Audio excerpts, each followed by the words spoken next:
যাদের আজ হবে, ঠিক না? বাংলাদেশ আমার বাংলাদেশ, তোমার বাংলাদেশ সবার প্রাণ। ধন্য ধন্য আমি সবার চাইতে দামি বাংলা মাটির সন্তান। ইঞ্চি ইঞ্চি মাটি সোনার চাইতে খাঁটি, নগদ রক্ত দিয়ে কেনা।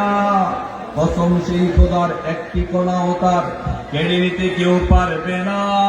লিল্লাহে তাকবীর, লিল্লাহে তাকবীর। মনে রাখবেন, আমার এখানে অনেক যুবক তরুণরা আছেন যাদেরকে আমি মোটিভেট করতে পছন্দ করি, যুবকদেরকে আমি বেশি পছন্দ করি। যুবকরা মনে রাখবে, ভাবনায় যে অজয়, ভাবনায় যে অপরাজিত, বিশ্বাসে যে অপরাজিত, তাকে কখনো দমিয়ে রাখা যায় না। ওয়াল্লাযীনা জাহাদু ফীনা লানাহদিয়ান্নাহুম সুবুলানা ওয়া ইন্নাল্লাহা লামাআল মুহসিনিন। আপনি যদি আল্লাহর পথে পরিচালিত হতে চান, আপনি যদি সৎ কর্ম করতে চান, আপনি যদি আল্লাহর পথে